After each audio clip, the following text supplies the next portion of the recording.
Meu Deus querido, muito obrigado mais uma manhã por meditarmos na palavra do Senhor. Fala conosco, Deus Santo, nesta hora, alegra os nossos corações, nos anima a caminhar contigo, ouça as nossas orações e dai-nos a graça do Senhor neste dia. No nome de Jesus oramos. Amém. Bom dia a você que me assiste, mais uma manhã, feliz com Deus.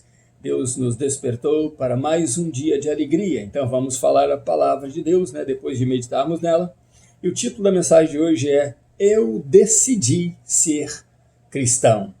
Decisão forte, dura, difícil, mas precisamos tê-la ou do contrário pereceremos. Eu decidi ser cristão. Vamos ler a palavra de Deus e hoje nós vamos ler em Mateus e fazer discorrer toda a epístola de Tiago, ali um ponto a ponto, para entendermos o que é verdadeiramente ser, a decisão de ser um cristão. Mas Jesus nos deu a palavra de ânimo antes que Tiago escrevesse sua epístola. Então vamos ler o que Jesus disse, isso é muito importante. Mateus capítulo 5, versículo 8 diz assim: Bem-aventurados os puros de coração, porque eles verão a Deus. Versículo 12, a parte A. Regozijai-vos e alegrai-vos, porque grande é o vosso galardão nos céus. O versículo 13a diz: Vós sois o sal da terra. O 14a diz: Vós sois a luz do mundo. E o 16 diz assim: Assim resplandeça a vossa luz diante dos homens, para que vejam as vossas boas obras e glorifiquem o vosso Pai que está nos céus. Por que lemos Mateus? Porque foram palavras de Jesus para as nossas vidas, para o cristão, diretamente para o cristão. E porque vamos discorrer Tiago, depois de terminarmos ontem toda a epístola, capítulo por capítulo, agora vamos fazer um resumo, porque Tiago caminha paralelo ao que Jesus ensinou.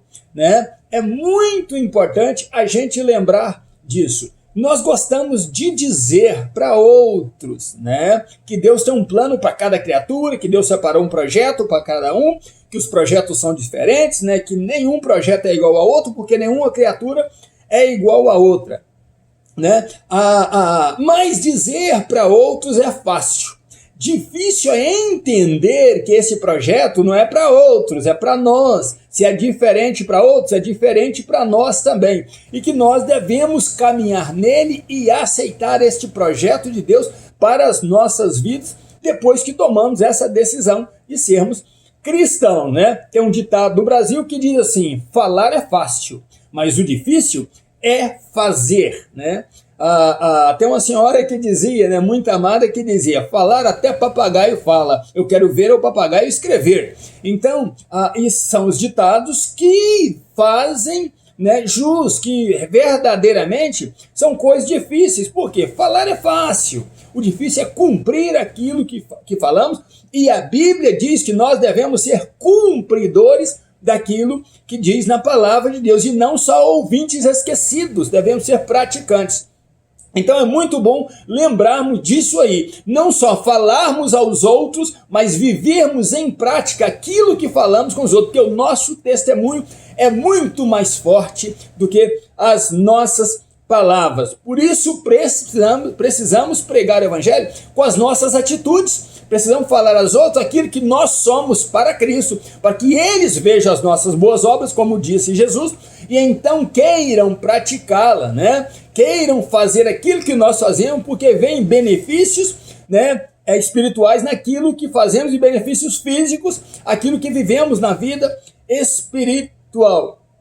E descrevendo Tiago, então, podemos crer que o cristão verdadeiro é aquele que mesmo sofrendo, ele é feliz. Mesmo passando por prova, ele é feliz. E Tiago capítulo 1, versículo 12 diz assim: Bem-aventurado é o homem que suporta a provação, porque depois de ter passado pela prova, receberá a coroa da vida, que o Senhor Jesus prometeu àqueles que o amam. Então, para ser cristão verdadeiro, você tem que amar verdadeiramente a Deus. você tem que se entregar verdadeiramente a Deus, você tem que querer esse Deus de verdade e viver isso na sua vida prática. O cristão verdadeiro vive a fé que pode salvá-lo. Ele não vive qualquer fé, ele não tem dúvida da fé que ele vive, então ele vive a fé que pode salvá-lo, e a fé que é real no seu viver diário, provando a Deus e a todos, ele pode mostrar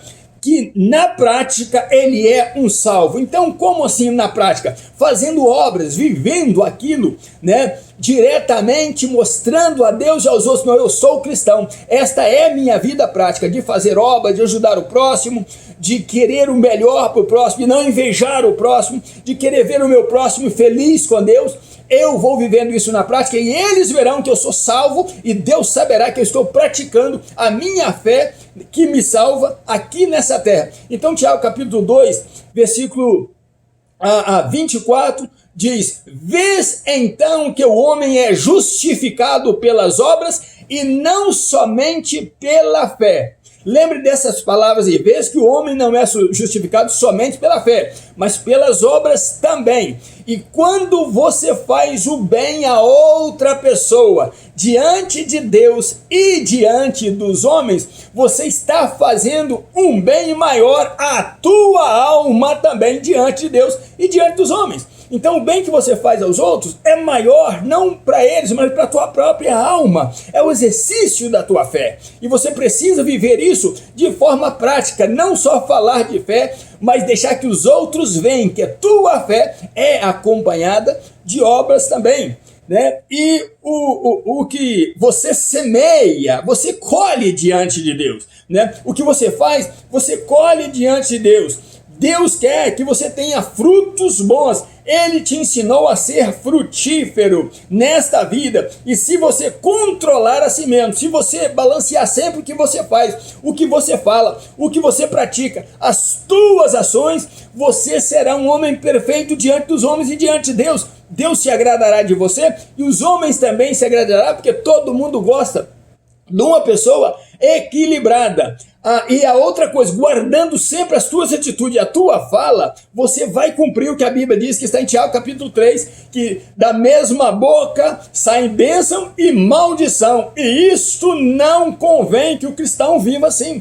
O cristão de verdade, ele tem que ter lábios puros, lábios que louvem, que agradem a Deus, que engrandeçam o nome de Deus. Então ele tem que ser temperado no viver e no falar, para não pecar contra Deus e nem pecar diante dos homens. Não pode sair da mesma fonte água doce e água salgada, ou um tipo de água ou outro tipo de água. Então não tem como servir a dois senhores, ou você ser centro, você ser ocupado por dois deuses dentro de você. Ou você serve o Deus verdadeiro ou não serve. O problema é que não entendemos que depois que aceitamos a Jesus, nossa vida não pertence mais a nós vivemos confusos, aí pensamos que podemos viver praticando coisas erradas nesse mundo, que Deus é misericordioso, que Deus é bom, que Ele não nos julgará errado, porque nós o amamos também. Não tem como amar a Deus e amar o mundo, né? Vamos ler o que está em Tiago capítulo 4. Se pensais que em vão diz as Escrituras que o Espírito Santo de Deus que habita em vós tem ciúmes, não é em vão que ela diz, não. Ele tem zelo e tem cuidado de vocês. Ele quer um trono para Deus dentro de vocês. Então não tem como servir a Deus e servir ao diabo. Ou você é 100% para Deus, ou é 100% para o diabo. Não tem como você dividir o trono de Deus. Ele não divide o seu trono, ele não dá a sua glória a outro. Então, esta decisão é tua. Eu decidi ser cristão. Então o que eu tenho não é meu, o meu corpo já não é meu. Eu não posso ficar me tatuando, botando piercing, fazendo coisas demoníacas, ou me relacionando com perdidos, ou vivendo uma vida prática aqui nessa terra de pecado, sendo que eu digo ser cristão e que eu digo ter o Espírito Santo de Deus em mim. Ou você é uma coisa ou você é outra. Ou eu sou de Deus ou sou do diabo. Não tenho meio termo nesse quesito aí, e nós precisamos então ter essa decisão em nós. Eu preciso servir a Deus. Ontem eu recebi de uma das pessoas que subscreveram no meu canal, perguntando, pedindo, pastor, ore por mim, eu preciso ter certeza da minha salvação. Olha, a nossa certeza, né, eu respondi para ele que estaria orando, e é um jovem, a nossa certeza está na nossa prática. As nossas atitudes provam se nós somos salvos ou não. O que nós fazemos prova se somos salvos ou não. Quando andamos com Deus, fazemos obras da luz. Quando não andamos com Deus, praticamos e aceitamos com facilidade as obras das trevas. E depois, para terminar, Deus não nos deixou sós, Ele caminha conosco, Deus está dentro de nós, Deus habita em nós e com ciúmes, cuidando da gente nos mínimos detalhes. Deus não deixará você tropeçar, Deus não deixará você cair, mas a decisão de ser cristão ou não é tua. Deus não decide isso por você, Deus não te obriga a ser cristão, mas se você quer ser cristão de verdade, ande na luz da palavra de Deus, busque engrandecer o nome de Deus, e você então saberá que Deus está trabalhando em você 100%, que você já não é deste mundo, que você é um salvo, lavado e remido no sangue de Jesus, mas as tuas obras dirão tanto aos homens quanto a Deus que você aceitou isso e que você quer viver isso. E a palavra de Deus está justamente, né, no capítulo 5, versículo 10 e 11 de Tiago, que diz assim: tomai como exemplo de sofrimento e paciência os profetas que nos pregaram a palavra do nosso Senhor Jesus Cristo. Como sabeis, por bem-aventurados os que perseveraram. E aqueles que perseveram são bem-aventurados, vivendo uma vida cristã, eles herdarão o céu que o nosso Senhor Jesus tem para nós. Então você e eu estamos caminhando para o céu. Isso é como uma obra aqui na terra. Se você começa uma obra, começa um trabalho, cada passo que você está nele, você já está mais perto do fim do trabalho. Se você caminha rápido, você chega mais rápido ao fim. Se você caminha lento, você chega mais lento ao fim. Mas se você desistir da caminhada ou desviar do trabalho para ir fazer outras coisas, você vai simplesmente estar longe do fim e longe de receber, né, o fruto daquele trabalho. Então a nossa vida espiritual é assim. Caminhando com Cristo a cada dia, estamos mais perto da glória de Deus. Em quaisquer circunstâncias, nós devemos enaltecer, glorificar e exaltar o nome de Jesus. E dentro de sofrimento ou não, Cristo é e deve ser sempre louvado nas nossas vidas. Que Deus abençoe você e família. Um grande abraço meu, ainda nos meus pijamas buscando a Deus. Pastor Rio Martins, Deus te abençoe no nome de Jesus e siga comigo aprendendo passo a passo a palavra de Deus. Você e eu estamos a cada dia mais perto da glória eterna que Jesus tem para aqueles que o amam. Deus te abençoe no nome de Jesus.